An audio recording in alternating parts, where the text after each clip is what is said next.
The fuse is burning toward 400 pounds of gunpowder packed with nails, metal scraps, and grape shot.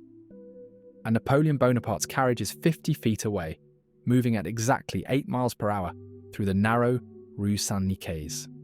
In 14 seconds, either Napoleon dies and 10 million people live, or Napoleon lives and Europe bleeds for the next 15 years.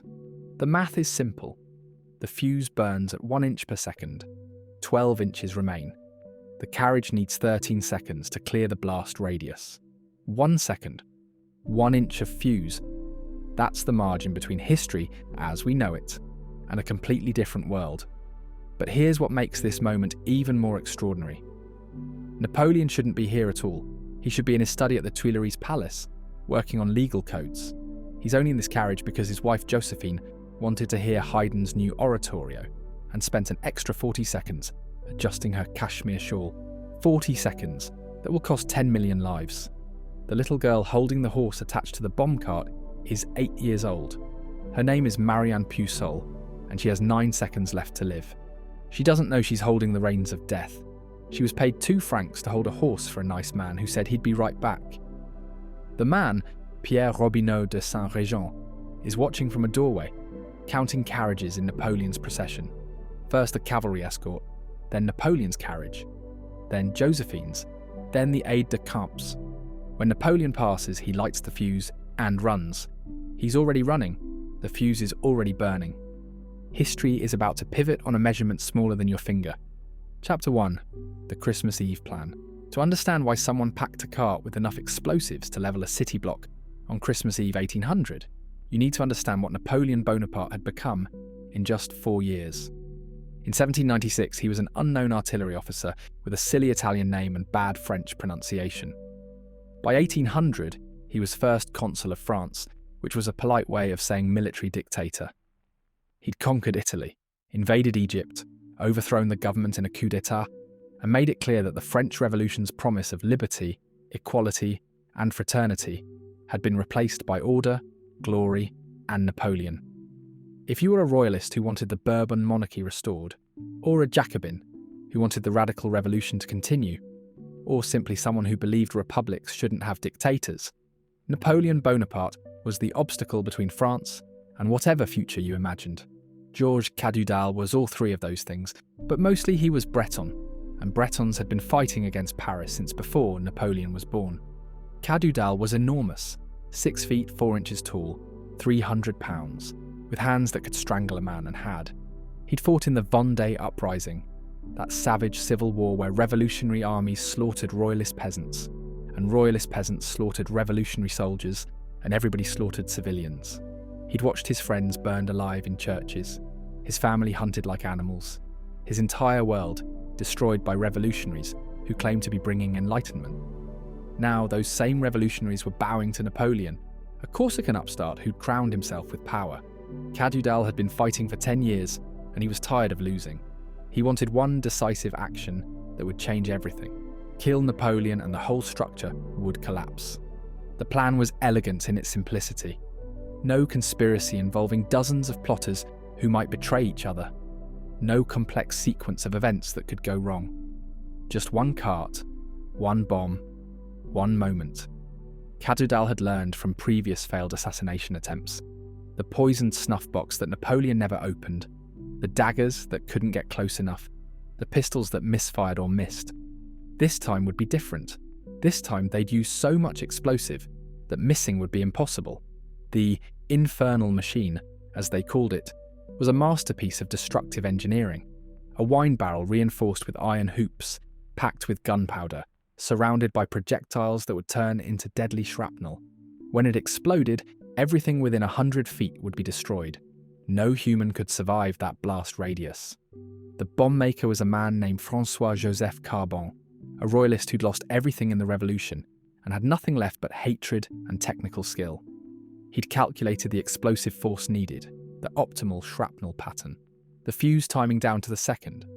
The bomb would be hidden in a cart, covered with hay like any delivery vehicle in Paris. A horse would be attached to make it look legitimate.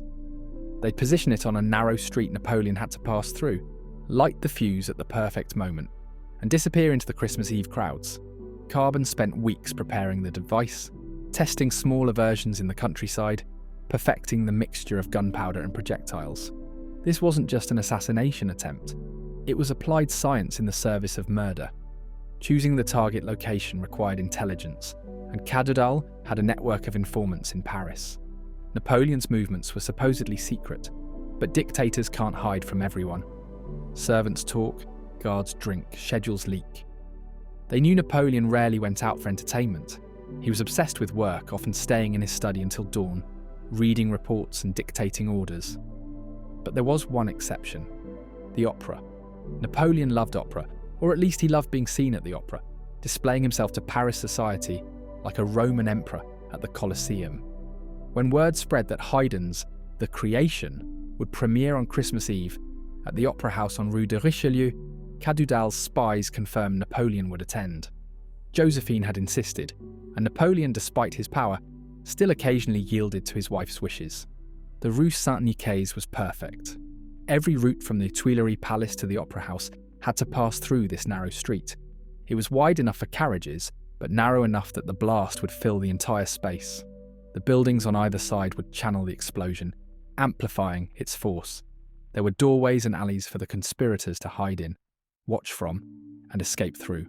Carbon and Saint-Regent spent days walking the street, timing carriages, measuring distances, calculating lines of sight. They were engineers of death, and this was their blueprint. They rented a stable nearby to hide the cart, paid a widow for a room overlooking the street to watch from, and waited for Christmas Eve. But conspiracy is harder than chemistry, and Cadoudal's plot had human weaknesses that no amount of gunpowder could overcome. The first problem was manpower. Cadoudal himself couldn't be in Paris. He was too recognisable, too wanted. He had to rely on subordinates like Saint-Regent, a former naval officer with more courage than sense, and Carbon, whose technical brilliance was matched by his drinking problem. The second problem was money. Building an infernal machine, renting safe houses, bribing informants, it all cost more than exiled royalists could easily afford. They had to seek funding from the British, who were happy to subsidise Napoleon's death, but wanted deniability if it failed. Every financial transaction created a trail that Fouché's police might follow. Joseph Fouché, Napoleon's Minister of Police, was perhaps the most dangerous man in France. A former priest turned revolutionary, turned pragmatist, Fouché had survived every regime change by knowing everything about everyone. His network of informants was legendary. Prostitutes, servants, merchants, even nobles reported to him. He knew about most plots against Napoleon before the plotters had finished planning them. But the Christmas Eve plot had been kept remarkably tight. Only 6 men knew the full details. Fouché had heard whispers about royalist activity, rumours of British gold flowing into Paris, but nothing specific. He'd warned Napoleon to be careful, to vary his routes, to increase his security. Napoleon had laughed. Fouché sees conspiracies everywhere. Next, he'll tell me my cook is poisoning my soup. Chapter 2, The Kashmir Shawl. December 24th, 1800, started badly for the conspirators. The horse they'd purchased for the cart was sick, barely able to stand. They had to find another quickly, which meant paying triple the normal price to a stableman who asked no questions, but would definitely remember the transaction. The cart itself, loaded with the disguise bomb, was so heavy it left deep ruts in the muddy streets. Moving it from the stable to the Rue Saint-Nicaise took 3 hours instead of the planned one. By the time they had it in position, it was already 5 o'clock, and the opera started at 8. If Napoleon decided to leave early, if he took a different route, if anything went wrong, months of planning would be wasted. In the Tuileries Palace, Napoleon was in a foul mood. He'd been working since 4 in the morning on the new civil code, the legal framework that would reorganise French society. His secretary, Bourrienne, had made an error in transcription that required redoing 6 pages of text. His generals were complaining about supply problems in Italy. The British were threatening his colonial ambitions. The last thing he wanted was to sit through 3 hours of German oratorio. Haydn is past his prime, he complained to Josephine. The creation? God created the world in 7 days, and Haydn takes 3 hours to describe it. It's inefficient. But Josephine had already invited her friends, already chosen her dress, already decided that the First Consul and his wife would be seen enjoying culture on Christmas Eve. The Kashmir Shawl that would save Napoleon's life and doom millions was a recent gift from the Ottoman ambassador. It was magnificent, deep blue with gold threading, so fine it could pass through a wedding ring despite being 6 feet square. Josephine loved it, but it was difficult to wear properly. The fabric was so delicate it snagged on jewellery, so beautiful it made everything else look shabby by comparison. As Napoleon paced in the entrance hall, already wearing his consul's uniform, already anxious to leave or stay, but not linger in between, Josephine struggled with the shawl. Her maid suggested a different arrangement. Her sister Hortense offered to help. The shawl was adjusted, readjusted, pinned, unpinned. Minutes passed. Napoleon's aide-de-camp, Jean Rapp, nervously checked his watch. They were going to be late. "We should leave, madame," Rapp suggested. "The streets will be crowded." "The First Consul's wife cannot appear at the opera looking like a fishmonger's wife," Josephine replied, still fussing with the shawl. "Fashion is diplomacy by other means." Napoleon, who could be patient planning a battle for months but couldn't wait 5 minutes for his wife to dress, made a decision that would echo through history. "I'm leaving," he announced. "You can follow in your carriage when you're ready." He strode out, followed by his escort, leaving Josephine still adjusting the cursed shawl. This break in protocol, the First Consul and his wife travelling separately, would save Josephine's life and very nearly end Napoleon's. The procession that left the Tuileries at 7:43 p.m. was impressive but not unusual. First came a squadron of cavalry, their horses' hooves clattering on cobblestones. Then Napoleon's carriage, a reinforced vehicle with hidden armour plating.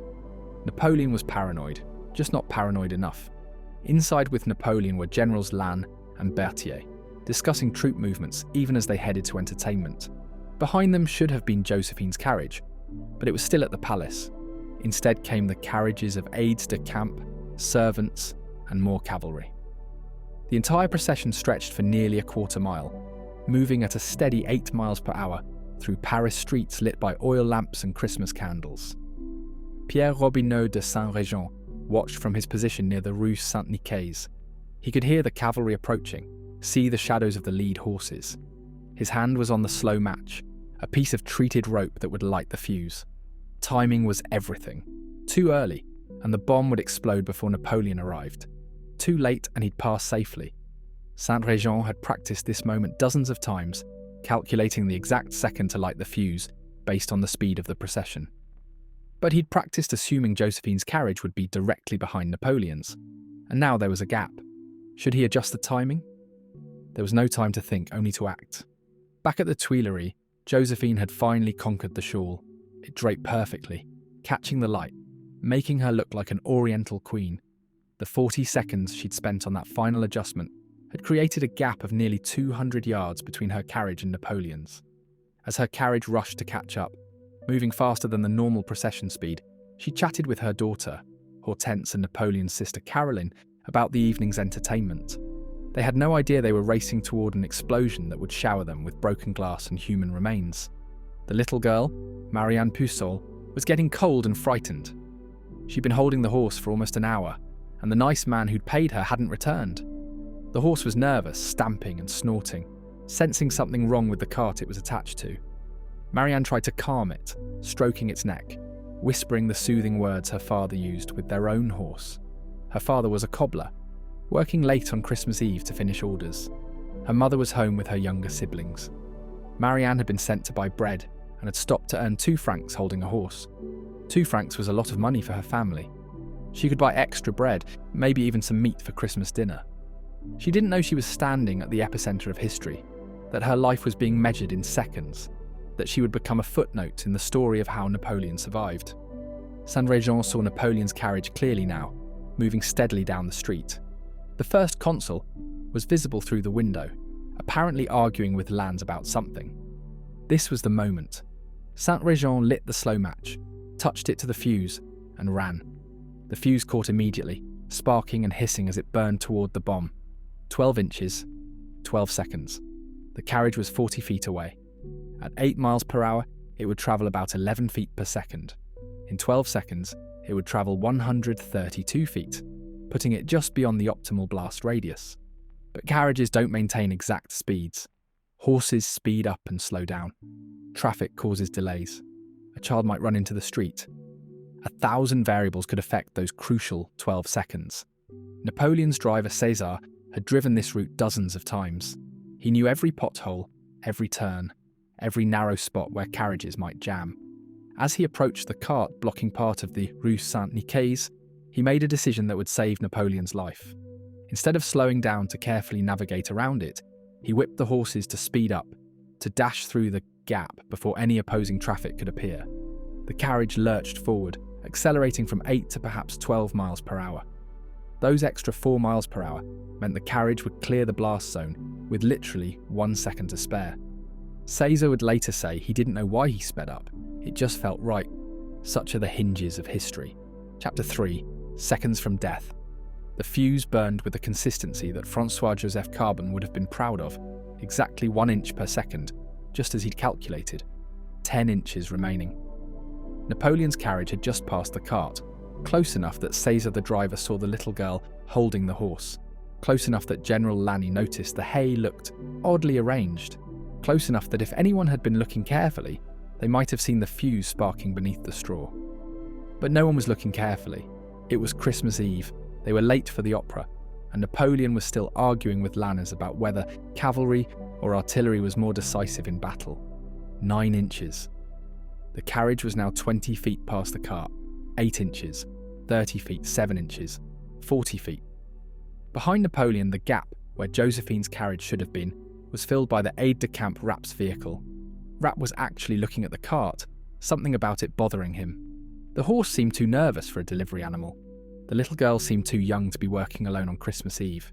The hay was piled too high, too deliberately. His soldier's instincts were screaming danger, but his social conditioning was stronger. You don't stop a procession to investigate a hay cart. You don't cry wolf without evidence. You certainly don't delay Napoleon when he's already irritated about being late. 6 inches of fuse. Rapp's carriage was now adjacent to the cart. 5 inches, 4 inches. Josephine's carriage was racing to catch up, her driver whipping the horses mercilessly. They were doing perhaps 15 miles per hour, dangerous speed on narrow streets. But Josephine had insisted they not arrive separately.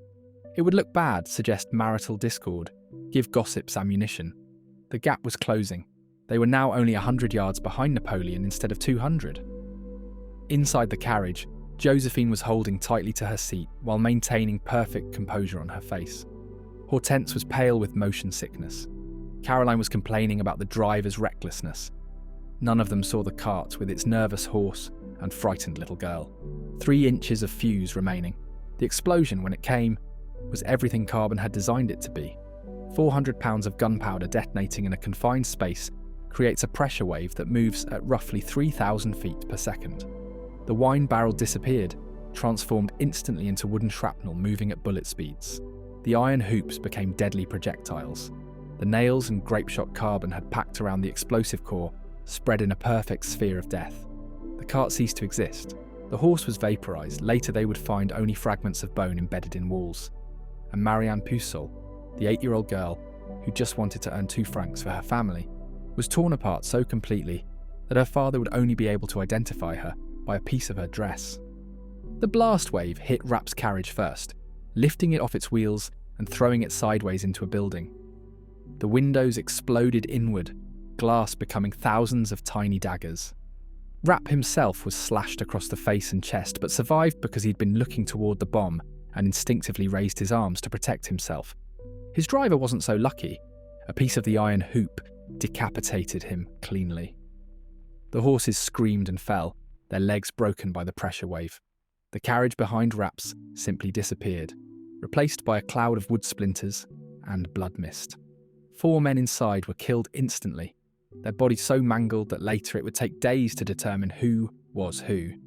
Napoleon's carriage, now 60 feet from the explosion, was rocked violently but remained intact. The reinforced construction that Napoleon had insisted on, thick oak panels, iron bracing, bulletproof glass, proved its worth. The rear window shattered, but the fragments were caught by the curtains. The pressure wave pushed the carriage forward, actually helping it escape faster. Inside, Napoleon was thrown against Lannes, who was thrown against Berthier, who hit his head on the doorframe and was knocked unconscious. César the driver managed to keep his seat and control the terrified horses, his ears bleeding from ruptured eardrums, but his hands steady on the reins. He didn't stop. His orders were clear. In case of attack, get the First Consul to safety. Don't stop for anything or anyone. Josephine's carriage, still 80 yards away when the bomb exploded, received the blast like a slap from God. The windows shattered simultaneously, showering the women with glass. The horses reared and screamed, the driver was thrown from his seat, and the carriage skidded sideways before tipping onto two wheels. For a moment it balanced there, about to overturn completely, then crash back down. Josephine's face was cut in dozen places by glass fragments. Hortense was screaming. Caroline had fainted. But they were alive, saved by the 40 seconds it had taken to adjust a cashmere shawl. If Josephine had been where she was supposed to be, directly behind Napoleon, she would have been at the epicenter of the blast. The shawl she'd fussed over was now splattered with blood, her own and that of others carried by the wind of the explosion. The Rue Saint-Nicaise looked like a battlefield. The explosion had damaged 46 buildings. Some collapsed entirely, others with their facades ripped off, exposing rooms like a dollhouse. Windows were shattered for half a mile in every direction. The street itself had a crater 15 feet wide and 6 feet deep. Bodies and parts of bodies were everywhere. On the street, in doorways, thrown through windows into buildings. A woman's head was found on a third-floor balcony. A man's arm, still wearing an expensive watch, landed in a kitchen where a family was preparing Christmas dinner. The official count would list 22 dead and 56 wounded, but those numbers only included those who could be identified. Many bodies were too damaged to count properly. The immediate aftermath was chaos. People poured from buildings, some to help, others to gawk, many simply running in panic.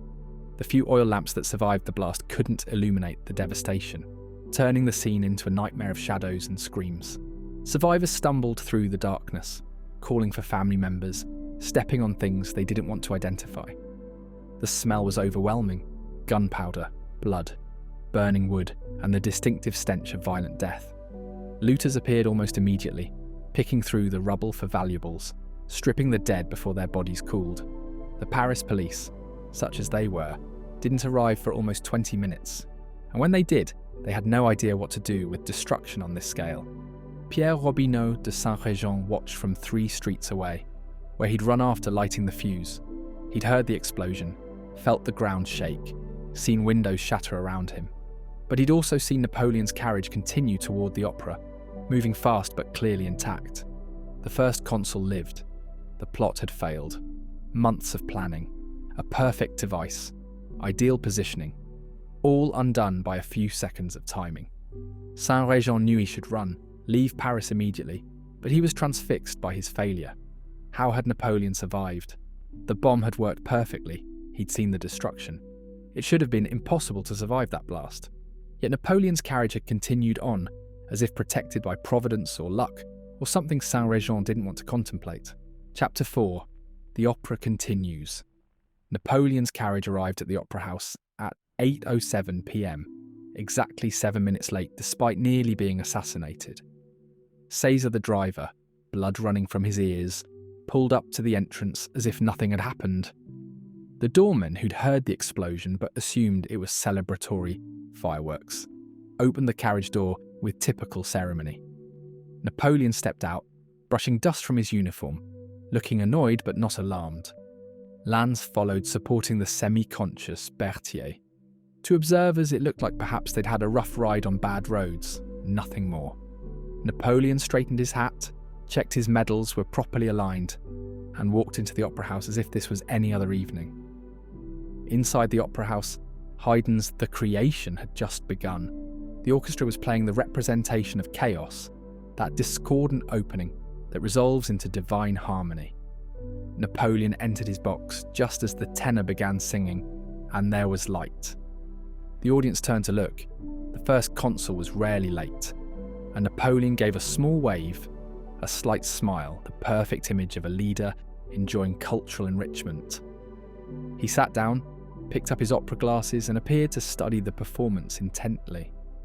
Only Lannes, sitting beside him, could see that Napoleon's hands were shaking slightly, that his jaw was clenched so tightly the muscles bulged, that his eyes weren't watching the stage but staring at something beyond it.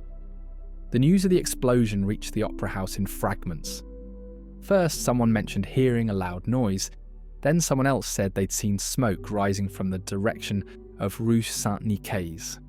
A police messenger arrived, whispered to the theatre manager, who whispered to the prefect, who approached Napoleon's box.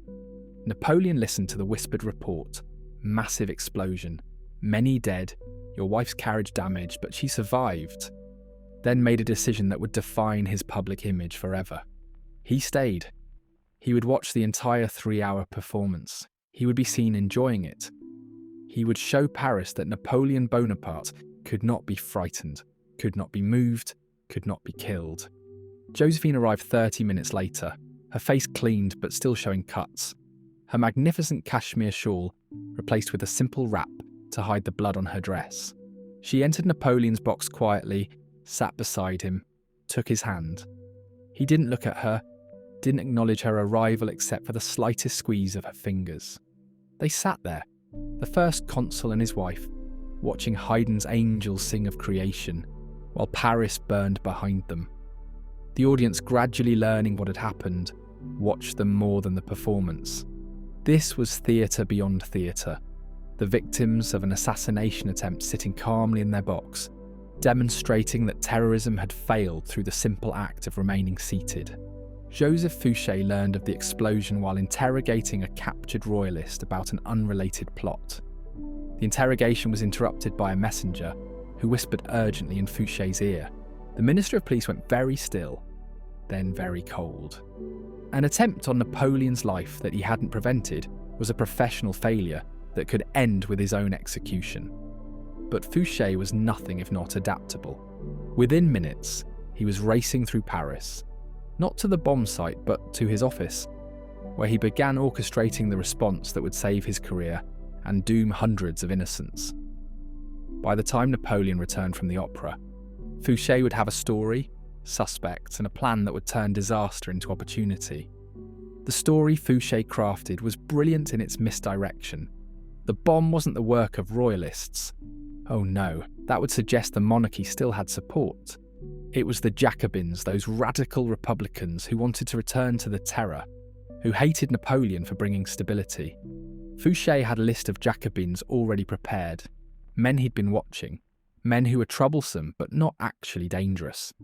Within hours of the explosion, police were arresting them across Paris. The fact that these men had alibis, that many were openly supportive of Napoleon, that the bomb's construction suggested military expertise beyond their capabilities, none of that mattered. Fouché needed suspects immediately, and Jacobins were politically convenient to blame. The real conspirators were actually fleeing Paris, but not very effectively. Carbon, drunk on Christmas wine and panic, tried to leave through the main gates and was stopped by guards conducting routine checks. He might have talked his way through, but he was carrying a letter from Cadoudal that mentioned the Christmas surprise. He was arrested, though the guards didn't initially realise what they'd caught. Saint-Réjean made it further, reaching a safe house in the countryside, but he'd been seen by too many people. The widow who'd rented him the room overlooking Rue Saint-Nicaise, suddenly realising what she'd been part of, went to the police. The stableman who'd sold the replacement horse remembered the nervous men who'd paid triple price. The threads of the conspiracy, pulled by Fouché's agents, began to unravel. But by then the false narrative had taken hold. Napoleon, returning from the opera at midnight, found Fouché waiting with a comprehensive report on the Jacobin conspiracy. Here were the names, the addresses, the supposed network. Napoleon, still shaking with rage from the near miss, didn't question it too closely. He wanted blood and Fouché was offering it. "I want them all arrested," Napoleon ordered. Every Jacobin in Paris, every sympathiser, every person who ever spoke against the Consulate, this ends now. Fouché bowed and smiled. The explosion had given him exactly what he'd always wanted: unlimited power to reshape France's political landscape. The Opera House, meanwhile, had become a symbol of something beyond entertainment. The audience, initially there for Haydn, had witnessed something more dramatic: the First Consul's absolute refusal to show fear. As the performance continued, With Napoleon visibly present in his box, word spread through Paris. He had survived. He had not fled. He had sat through 3 hours of oratorio as if nothing had happened. The story grew in the telling. Napoleon had been inches from death. No, he had been directly over the bomb. No, he had actually been wounded but refused to show it. By morning, Napoleon had become immortal in the public imagination. A man so blessed by destiny that not even 400 pounds of gunpowder could kill him.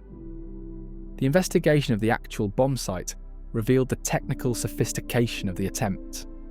Carbon's design had worked perfectly. Too perfectly.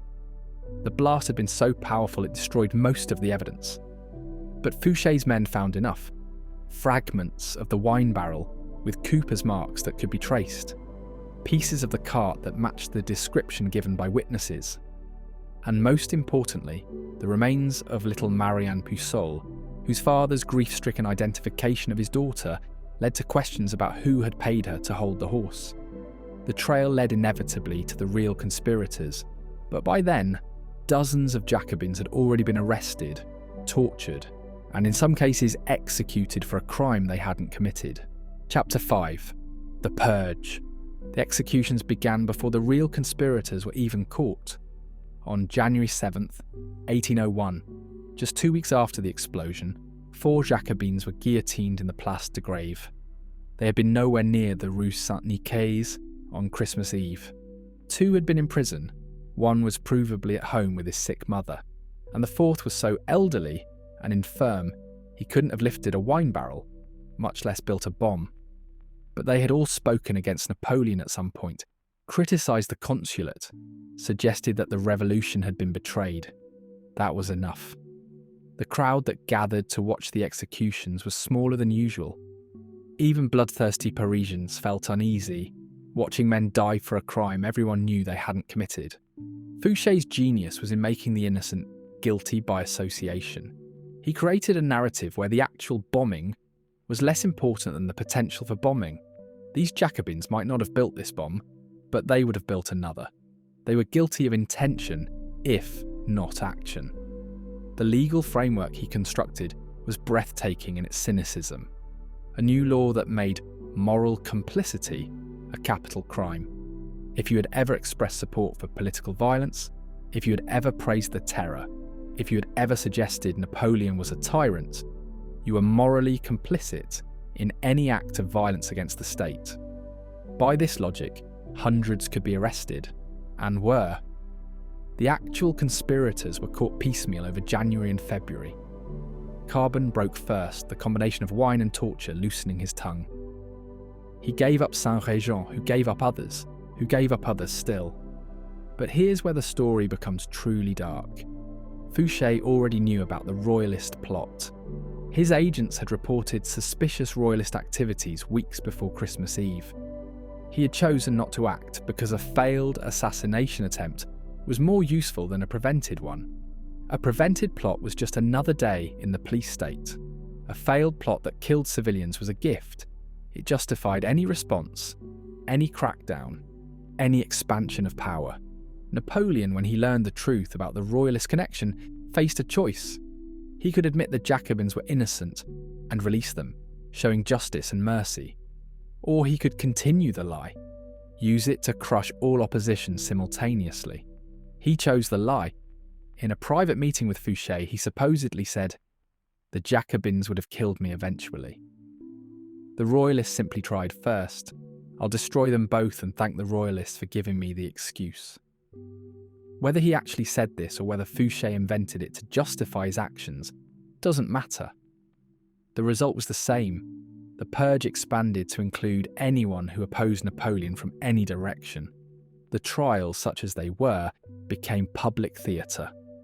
The prosecution would present evidence of the bombing, describe the death of little Marianne Puceau in heartbreaking detail, show fragments of the bomb and the cart. Then they would pivot to the accused, who might be a Jacobin who'd never met a royalist or a royalist who despised Jacobins, and claim they were all part of the same grand conspiracy against France.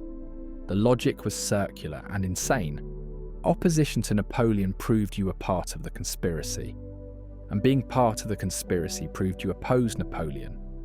Defence lawyers who argued too vigorously found themselves under investigation. Judges who showed leniency were replaced. The verdict was always the same: guilty. By March 1801, over 130 people had been executed for the Rue Saint-Nicaise bombing. Only 2 of them, Carbon and Saint-Réjean, had actually been involved. The others were political dissidents, personal enemies of Fouché, business rivals of government supporters, or simply unlucky enough to have been overheard complaining about taxes in a tavern. The guillotine worked overtime, processing the condemned with mechanical efficiency. The executioner Charles-Henri Sanson later wrote in his memoirs that he knew most of the people he killed during this period were innocent, but refusing would have meant his own neck on the block. The deportations were almost worse than the executions. Hundreds of suspected Jacobins were sentenced to deportation to French Guiana, which everyone called the dry guillotine, because it killed you slowly instead of quickly. The ships that carried them were floating dungeons, packed with prisoners in conditions that made the worst Parisian prisons seem luxurious. Of the 330 Jacobins deported in the aftermath of the bombing, fewer than 50 would survive to see France again. They died of disease, starvation, overwork in the tropical heat, or simple despair. Their crime had been believing too fervently in the revolution's original promises, and their punishment was to die forgotten in a jungle thousands of miles from home. The real mastermind, Georges Cadoudal, remained free and would attempt to kill Napoleon again in 1804. But the Rue Saint-Nicaise bombing had changed something fundamental in French society. Before the explosion, Napoleon was First Consul, powerful but not invincible, respected but not worshipped. After surviving the bomb and orchestrating the purge, he had become something else, a figure of destiny, a man who couldn't be killed by mortals. The very fact that he'd survived such a perfectly planned attack proved, to the superstitious and the calculating alike, that he was meant for greater things. The ground was being prepared for a crown. Fouché emerged from the crisis more powerful than ever. He had failed to prevent the bombing, but his response had been so ruthless, so comprehensive, that Napoleon couldn't afford to lose him. Fouché now had files on everyone who mattered in France, their debts, their affairs, their secret opinions whispered in bedrooms. His network of informants expanded from thousands to tens of thousands. Every apartment building had a concierge who reported to the police. Every cafe had waiters who listened and remembered. Every bedroom had servants who checked the trash for suspicious letters. France had become a surveillance state that would make the terror look amateurish by comparison. The families of the executed suffered their own form of death. The widow of one executed Jacobin, a man who'd been at his daughter's wedding when the bomb exploded, was turned out of her home, denied her husband's pension, and forbidden from wearing mourning clothes. Her children were barred from schools and employment. She survived by prostitution, the only profession that didn't check political credentials. When she died of syphilis 3 years later, her last words were reportedly, "At least I'll see my innocent husband again." Her story was repeated hundreds of times across France. Families destroyed not by what they'd done, but by what they might think. Chapter 6. The Emperor is born. The transformation of Napoleon from First Consul to Emperor began with the smoke clearing from the Rue Saint-Nicaise. The bombing had proved that the Republic's enemies would never stop trying to kill him, and the only way to ensure stability was to make his position hereditary, permanent, sacred. If Napoleon was just a man holding an office, he could be replaced by assassination. But if Napoleon was emperor, chosen by God and confirmed by the people, killing him would be sacrilege. The logic was seductive, especially to those who had property to protect and feared another revolution. Better an emperor who maintained order than a republic that descended into chaos. The propaganda campaign was masterful. Every newspaper, and Fouché made sure only approved newspapers existed, carried stories about the bombing, always emphasising how Napoleon's miraculous survival proved divine protection. Pamphlets appeared describing visions and prophecies that foretold Napoleon's imperial destiny. Priests, carefully coached, gave sermons about how God had spared Napoleon for a greater purpose. The message was consistent and overwhelming.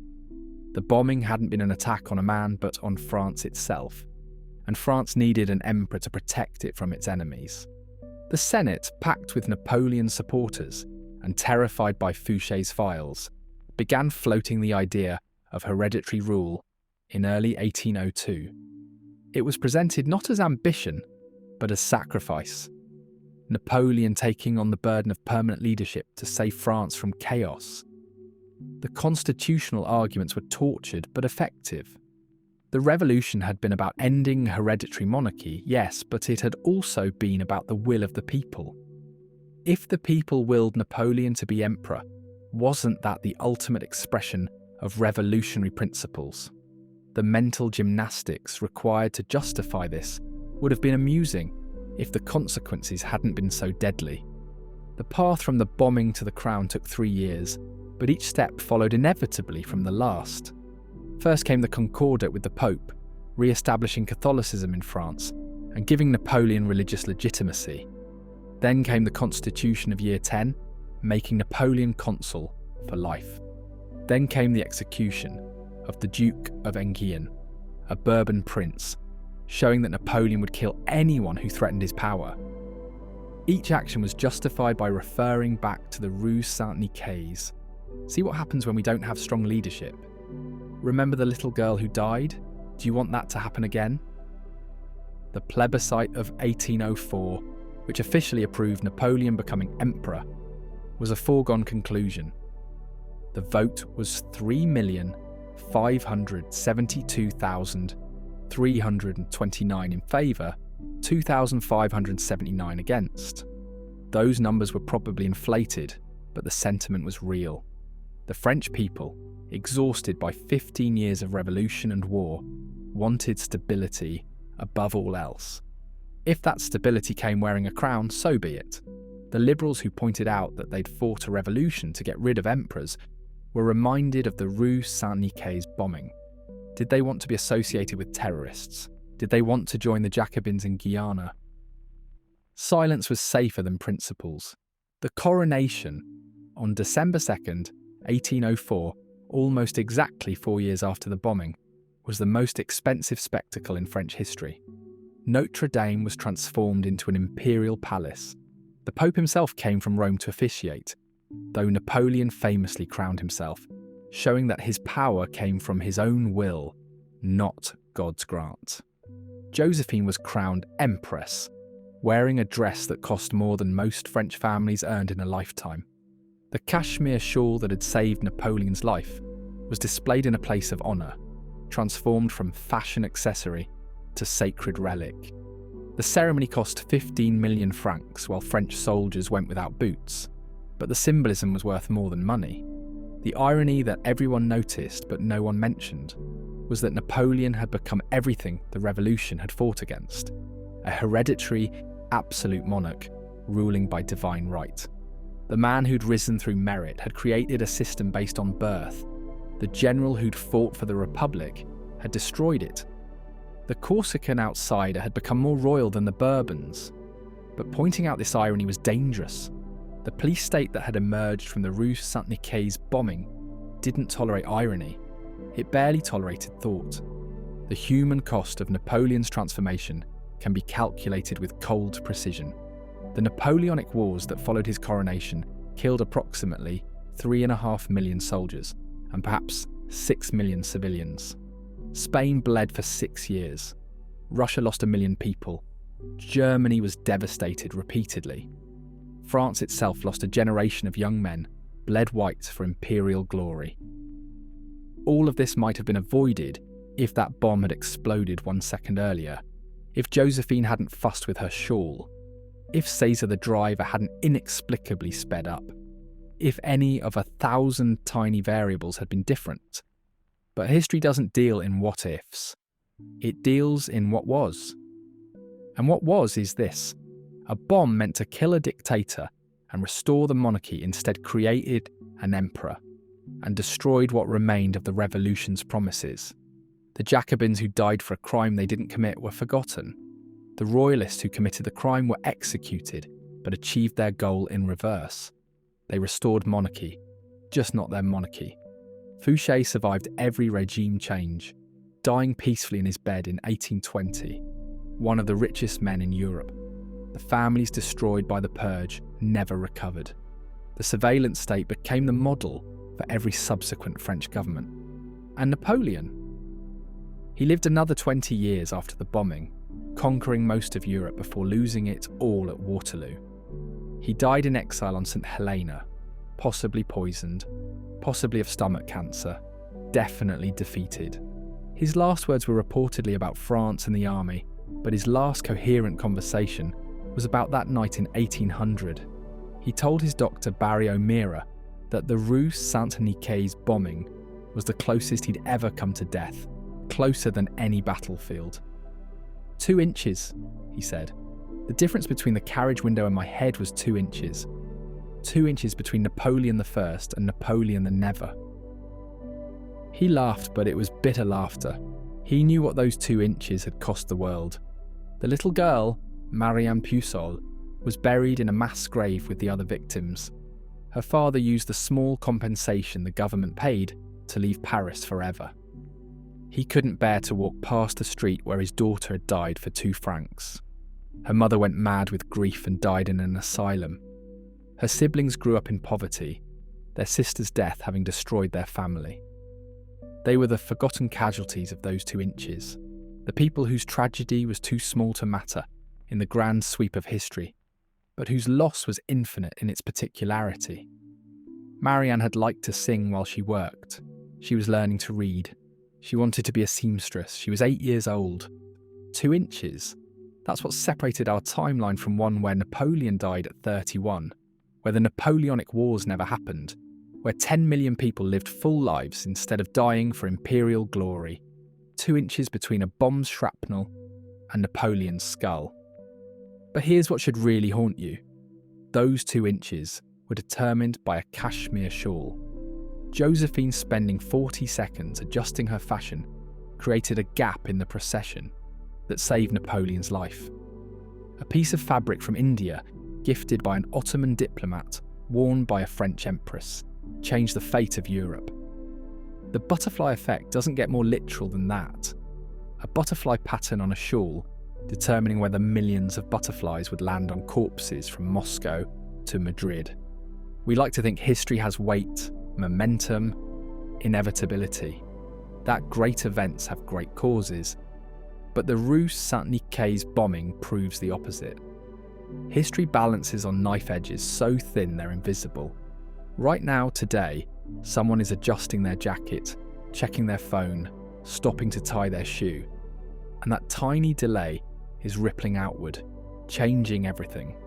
You'll never know which mundane decision of yours will echo through centuries.